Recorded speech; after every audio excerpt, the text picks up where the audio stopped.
There is a kind of cold that gathers in a room kept for the dead, and it is not the cold of the weather. It is a patient cold, a waiting cold, and it does not thaw with the spring. Up on the moor at Wintergate, in a small stone dead house at the edge of the churchyard, one man learned that such a room can hold something worse than a body. It can hold a person no one ever came for, and on the deep winter nights that person still knocks, very softly, to be let out or only to be remembered. Good evening. Come in and shut the cold out behind you and draw your chair up near the lamp, for the night has come down hard, and this is a story that keeps to the churchyard hours, when the whole world is asleep but the one soul left to keep watch. I am the one who tells these tales. I gather the ones that people carry quietly for the whole of their lives, and I sit with each until it settles into something I can hand gently across to you. Tonight's story came to me from a man who spent a single winter as the sexton of a poor moorland parish, digging its graves and keeping its dead, and who never afterward in his long life let anyone go into the ground unnamed if there was any way on earth to give them back their name. So settle into the warmth, and let me tell you about a churchyard, a plain elm coffin, and a stranger who had waited a very long time to be claimed. The man at the heart of it was young, and strong and out of work, and none too particular that winter about what work he took. He had been a laborer down in the dales, and the bad year had gone against him, and when he heard that a moor parish miles from anywhere wanted a sexton to keep its churchyard through the cold months, to dig where digging was needed, tend the yard, and mind the church and its dead house until the old sexton's place could be filled in the spring, he walked up onto the moor and took it, glad of the roof and the small wage and the quiet. He did not think to ask why so small a parish should need a new man at the worst of the year.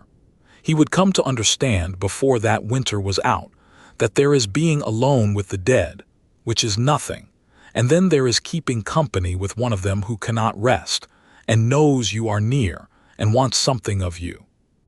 Wintergate was scarcely a village at all, a scatter of gray farms strung along a moor road, and at the heart of them the old church, low and dark and older than any wall around it, hunched down into its own green churchyard against the wind that never stopped. The churchyard was full, in the way old churchyards are full, its stones leaning and worn past reading, its mounds settled soft under the turf, and in the far corner, away from the good stones, the ground lay flat and blank and unmarked, where the parish had always laid its poor, the ones who died with no name to cut and no money to cut it with. And at the edge of the yard, apart from the church, stood the dead house, a small squat building of the same gray stone, one room, one door, one narrow window, where the dead were laid to wait when the ground was too hard to open, or a burying could not yet be done. The old sexton stayed on 3 days to teach him the place, a bent, slow, careful old man who had kept that yard the better part of 60 years and plainly did not want to leave it. He showed the young man the tools, the bell, the register, how the ground lay and which corners held water. And on the last of those days, before he went down off the moor to his daughter's house to die, the old sexton took him into the dead house and showed him the one thing that was not in any of it. For there was a coffin in the dead house, a plain elm coffin, old and dark with the years, sitting alone on a pair of trestles in that cold stone room, with no name upon it, no plate, no flowers, only a little card gone brown that said what the register said, which was nothing at all. And the old man told him, put into my own words, this: "You will bury all the rest that come to you this winter and lay them decent, and that is your work and you will do it well. But this one you will leave be. This one has waited here longer than you have been alive. A stranger nobody ever came to claim, and here he must go on waiting. And if ever in the dead middle of the night you should hear a knocking come from this room where there is no living hand to knock, a soft knocking, patient from inside that box, you are to do one thing only. You are to stay away and not come down and answer it. And whatever your heart tells you, you are never to promise him a thing you cannot give." The young sexton took the words for what they plainly sounded like, the sort of tale that grows over an old churchyard the way moss grows over its stones, handed down from one sexton to the next to make the lonely nights feel less empty. He thanked the old man, watched him go down the moor road bent into the wind, and then was alone with the church, the leaning stones, and the great cold silence settling round him. That first night passed quiet. The dead house at the edge of the yard was only a locked stone room with an old box in it, and he thought it as harmless a post as a tired man could wish for. That much was still true. It would not stay true for long. He kept the yard well through those first weeks, and I want to be fair to him about that because it matters to what came after. He was a good workman, and the work suited him. He mended the wall where the frost had thrown it down, cleared the drift from the church door, and when the parish had a death, an old farmer, a child taken by the cold, he dug the grave straight and deep and true, and stood by while the words were said, and filled it in gently, and thought no more about the little dead house at the edge of the yard than a man thinks about a shed. He slept in a small room built onto the vestry, warm enough by his own stove, and by the small hours he would lie and listen to the wind go round the church, and think the old sexton's warning only an old man's fancy, dressing up a bare stone room for a stranger. It was on a hard, still night deep, in the first real frost, that he heard the knocking for the first time. He woke a little past 2 in the morning at the dead low turn of the night when the sick let go their hold and the well sleep hardest, and he lay a while not knowing what had woken him, for the wind had dropped and the moor lay under a great breathless quiet. And then it came again, and he knew it was what had woken him. It was a knocking.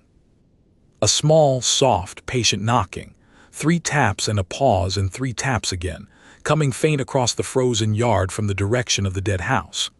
The plain, unhurried knock of someone at a door who is in no haste and no anger, but only wants very much to be let in or to be let out, and is quite sure that if he keeps on, someone will come. He sat up in the black cold with his heart going hard, and told himself all the things you would tell yourself. A branch against the stone, the frost cracking an old beam, but there was no wind to move a branch that night and no tree near the dead house, and the sound had a shape no frost ever had. It knocked and paused and knocked, 3 and 3, with the plain human patience of a hand. And it came from the one place on that whole frozen moor where there was no living hand to make it. From the shut stone room where a stranger nobody had ever claimed lay in a plain box on a pair of trestles, and had lain for longer than the sexton had been alive. He did not go out. Whatever cold sense the old man's words had left in him held him where he was, sitting up with the blanket gripped in both hands, listening to a dead man knock to be remembered. And after a while, the knocking gave over, not as though it had given up, but as though it had said, for that night, what it came to say, and the moor went quiet again, and stayed quiet until the gray came up. In the morning he made himself walk down to the dead house in the hard, clean light, and unlock it and look. And there was only the cold stone room, and the old dark coffin on its trestles, exactly as it had always been, with its brown card that said nothing, and the frost lying undisturbed on the sill of the narrow window, and no mark of any hand anywhere upon the door, within or without. It came again the next week, and the week after that, always on the coldest and stillest nights, always a little past 2, always that same soft, patient 3 and 3 from the shut stone room. And he began, as the old sexton must have known he would, to dread the still nights, and to lie awake before 2 waiting for it to start. For it was not a violent sound, and that was the worst of it, not the sound of something trying to get out to do him harm, but the sound of someone knocking to be noticed, the way a person knocks who has been shut a long time in a room where nobody ever comes, and has almost stopped believing anybody will, but knocks on anyway softly, because it is the only thing left to do. And there is nothing in the world that pulls harder at a decent heart than a knock like that, going on in the dark, and no one answering it. He did not sleep well after that, and I don't suppose any of us would have. He would lie through the short gray days and hear it over again, that soft 3 and 3, and grow, night by night, less afraid of the sound and more troubled by it. For it was not a frightening thing so much as a lonely one, and a lonely sound will get past a man's guard where a frightening one only sets him on his mettle. So it was not terror that took him down to the dead house at last, on a bitter clear night in the deep of that winter. It was that he could no longer bear to lie warm in his bed and hear a shut soul knock and knock in the cold, and do nothing. He went out when the knocking began, across the frost-white yard with his lantern, past the leaning stones, to the little dead house at the edge of the moor. And before ever he came to it, he saw a light in the narrow window. Not the white of his own lantern, but a low, warm, yellow glow, the soft, steady light of a candle or a small lamp burning within, in a room he had locked himself at dusk, and where there was neither candle nor lamp nor any living hand to light one. It spilled out faint and golden onto the frost, in the one place on that whole dead moor where warmth had no business being. And from within, under the light, came the knocking, soft and patient, 3 and 3, and when he came close, something else beneath it, so faint he took it at first for the blood in his own ears. A slow, low, wordless murmur, the sound a person makes in the dark when they have been alone a very long time and got into the way of it. The door was not locked. He had locked it. He swore that to me, and I believed him. But it stood a little ajar now, with the warm light leaking out around it, and he pushed it open and lifted his lantern and looked in. And the plain elm coffin was there on its trestles as it always was, old and dark and shut, but the room was not empty. Beside the coffin, in the pool of that warm, sourceless light, there was the shape of a man, standing close by the box with one hand resting on the lid and his head a little bowed, dressed in the plain, worn traveling clothes of a working man of some years past, a young man by the set of him, not much more than a boy, his coat gone thin at the seams and his boots worn down by a long road. He had his back half to the door and did not turn, and the sexton could not see his face and was glad of it. He could only see the young stranger standing patient by his own coffin with his hand laid on the lid, as a man stands by a door he has knocked at for a very long time, waiting, in no anger and no haste, still half believing that at last someone might come.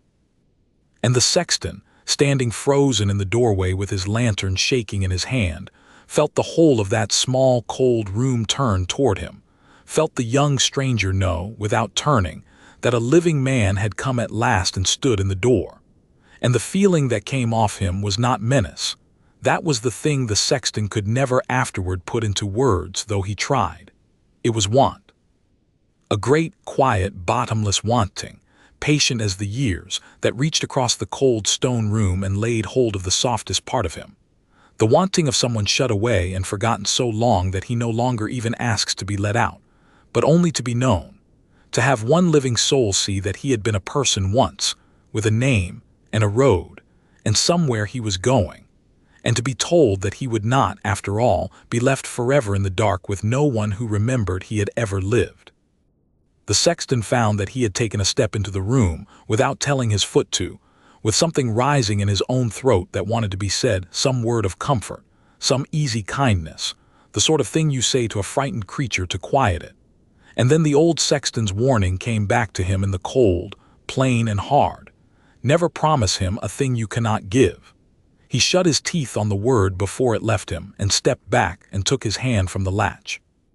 And as he did, the young stranger by the coffin bowed his head a little lower and let his hand slide from the lid, and the warm light dimmed and thinned and went out, and there was only the cold room again, and the old dark box, and the frost coming in the open door.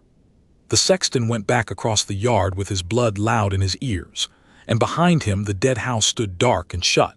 But he knew now, past any hope of forgetting, that the thing that knocked in the night was not a thing at all. It was a young man, dead a long time, who wanted only to be claimed. He could not let it lie after that, and I don't suppose any of us could have. The knocking had stopped being a horror to him at that open door, and had become a question, and a man may run from a horror, but he cannot easily run from a question that grieves him. So the next day, instead of sleeping, he went looking for what the parish itself remembered. The church had kept its register for hundreds of years, every christening and marriage and burying set down in a fair hand, and he carried it into the cold vestry, lit a lamp against the gray, and began, at last, to read. He read the burying book backward from the newer hands toward the old, looking for the thing he was half afraid he would find. And a long way back, in a winter more than 50 years gone, he found it, a short entry, and a cold one, written by a hand that had plainly not known what else to put.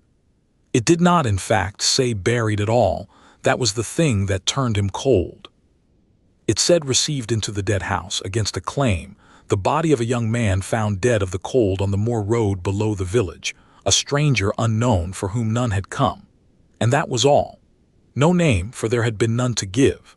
No age, no parish, no kin. And after it, in the same hand, a single added line no one had ever closed since, that the claim being still not made, the body remained in the dead house until such time as it should be. 50 years and more, and the claim never made, and the line never closed. But the register only told him the fact of it, and he wanted the truth of it, and for that he had to go deeper, into the older books the parish kept in a chest in the vestry, the accounts, the terriers, and among them the poor book, the overseer's book, in which the parish had set down for centuries every penny it spent upon its poor. He read it late, by the failing lamp, with the cold coming up through the flags, and in the poor book of that same hard winter he found the rest of it, in the plain grudging bookkeeping of men counting out shillings.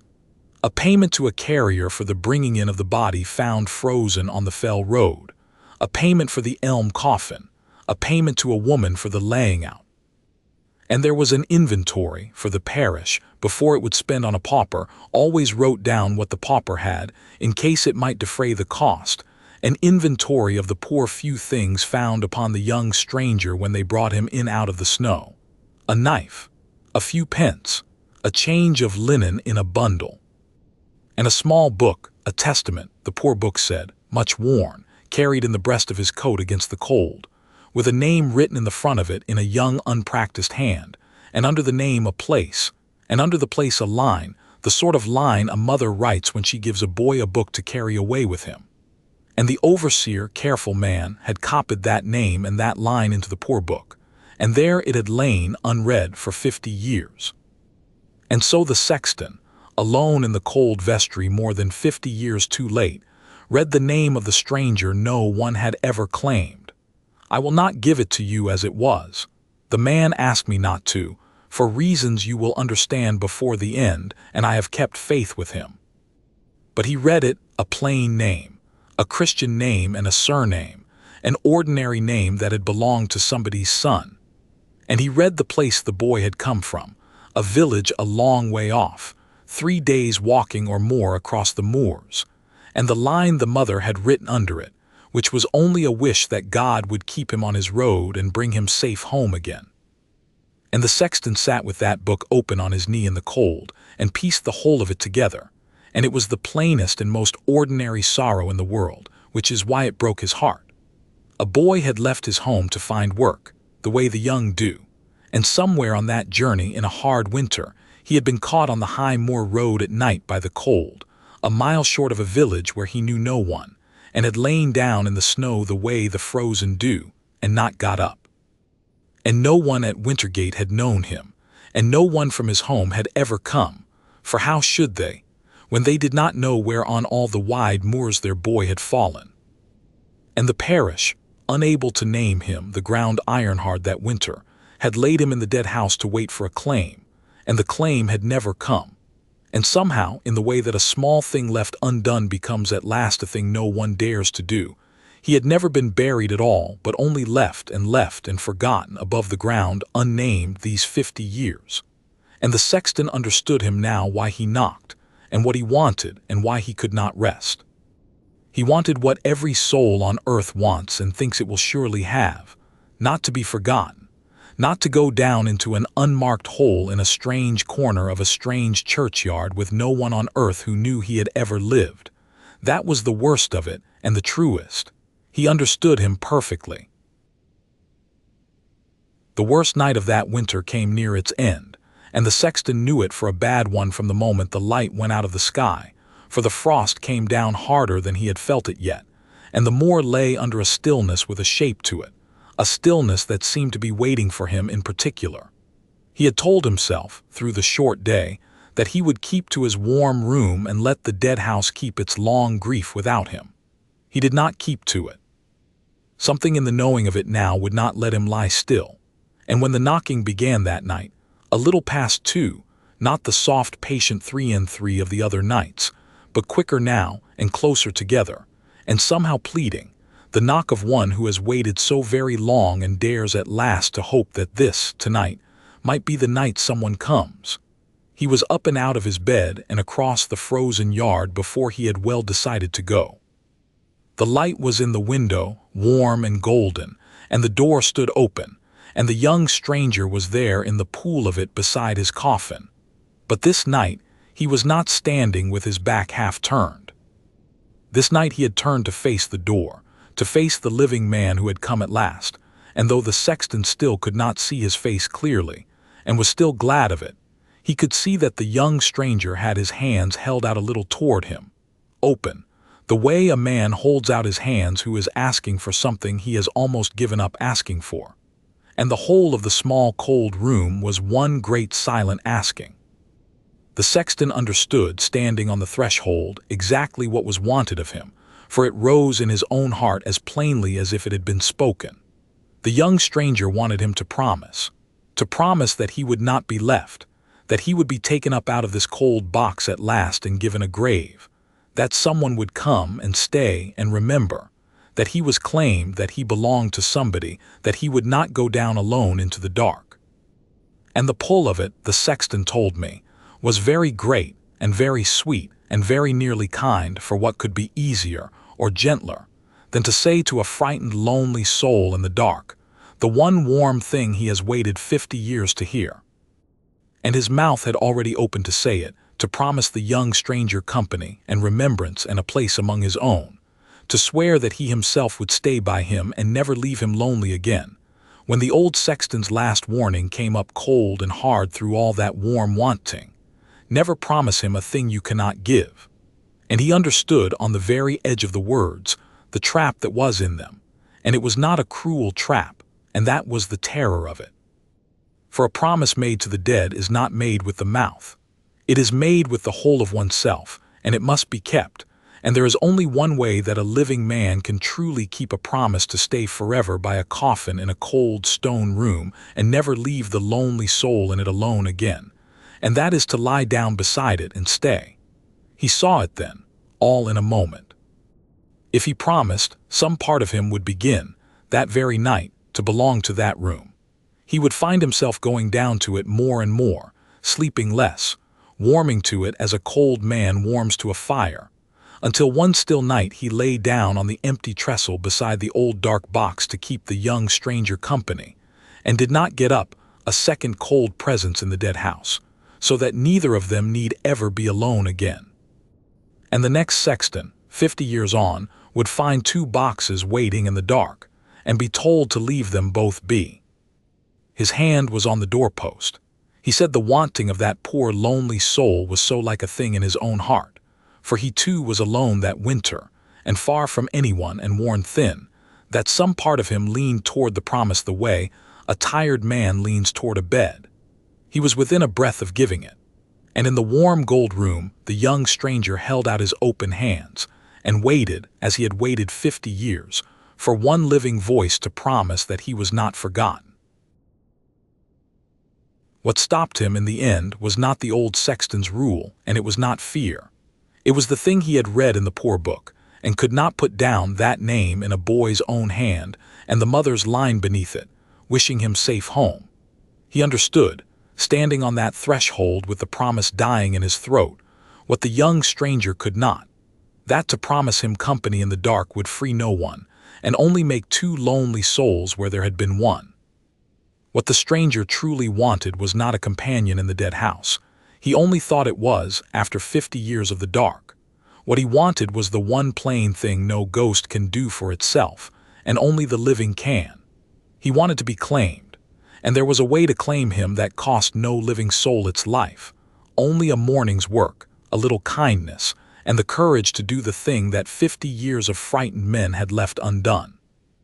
So he did not promise.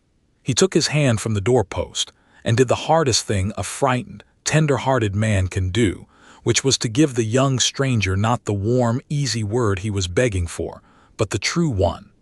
He spoke into that cold room aloud, in his own plain living voice, the voice you would use to quiet a frightened child. He told the young stranger that he would not lie down beside him, and would not keep him company in the dark, for that was no gift at all, but that he would do the real thing, that he knew his name now. That he would take him up out of that cold box in the morning and lay him in the good ground with his own hands, and cut his name into a stone above him, and say the words over him that had never been said, so that he should be claimed at last, and named, and remembered, and no longer a stranger in that place, but one of its own. And whether the young stranger heard him, the sexton could not say, but the held silence of the room seemed to let go, gently, the way a breath long held is finally let out, and the warm light did not go out this time so much as soften and grow easy, and the young stranger let his open hands come down and bowed his head, not in grief now, but the way a man bows his head who has been told after a long, long waiting that he may at last go home. He did the work in the morning in the hard, bright cold. He would not wait for spring or leave or the parish to argue the cost. He opened the good ground himself, near the wall where the sun came, well away from the blank corner where the poor went nameless, and dug the grave straight and deep and true. And he took up the plain elm coffin from the trestles where it had waited 50 years, and found it very light, lighter than it had any right to be, as though most of what had kept it there so long had already gone.